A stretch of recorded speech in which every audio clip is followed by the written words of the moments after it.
اون روز که این تیم میرفت بعضی ها فکر میکردن شاید این بار بچه ها زنگ تفریح غول ها شوند که نشد. خلاصه این تیم مدتی است عادت داره بدون اون که هر روز تیتر باشه، بدون اون که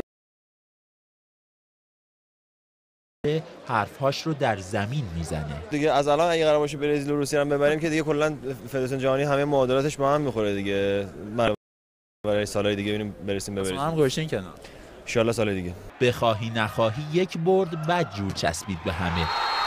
واقعتش برد آمریکا. یکی از تیم‌های پر افتخار دنیا بود طرف. بعد خیلی جلوشون انگیزه داشتیم، خدا شکر که تونستیم ببریم، مردم رو شاد کنیم. سید رو یادتون هست؟ هرچه داشت گذاشت. امیدوارم که تا یه هفته 10 روز دیگه نهایتاً 2 هفته دیگه بتونم شرایط بازی رو دوباره پیدا کنم. مربی ما باید باور داشت که استاد در حد تیم ملی. سعی می‌کنیم 2 سال دیگه هم اضافه کنیم تا المپیک 2016 نگرش داریم. ولاسکو باز هم یک جوون رو کرد این بار. نه بچه‌ها دعوت کشیدن، ما که کار نکردیم، ما هر چی توانمون بود انجام دادیم تو تیم. اصلا چی شد باز تیم ما ایتالیا، آمریکا و چشم بادومی‌های ژاپن رو برد؟ تواناییشو دارن و اعتماد به نفس رو پیدا کردن که و میدونن جایگاهی در والیبال دنیای حال دارن.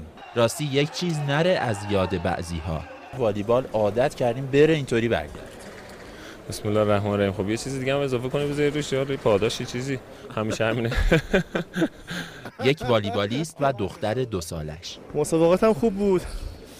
بالاخره می‌دونستیم که حریفای خیلی سرسختی داریم و ادامه‌اش رو ایشون و بابا صحبت کن شما من بگم. و تیم ما سالها یک فرهاد داشت. سریع یک دو بامانه رو میره که به خاطری که تاس. آخر کار خودتو کردی؟ خداحافظیو؟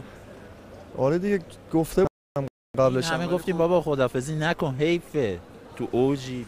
همون که تو اوج بود دوست داشتم این کارو انجام بدم. فرهادی که بهترین لیبروی بین قاره ها شد و در اوج گفت خداحافظ. حالا این به بعد بیشتر به دختر کوچولوت میرسه. حتما. ان شاءالله موفق باشی. مرسی. من اینم بگم جای مربی خوشفکرمون کنار این تیم خالی بود، نیامده چون خولیو ولاسکو در آرژانتین یک کلاس مربیگری بین‌المللی بود و به عنوان استاد به اونجا رفته. و باز هم جای بعضی ها اینجا در فرودگاه خالی بود، مثلا همون هایی که در گوده ورزش رئیس هستند. هفته پنجم رقابت‌های فوتبال لیگ قهرمانان اروپا امشب با دیدار تیم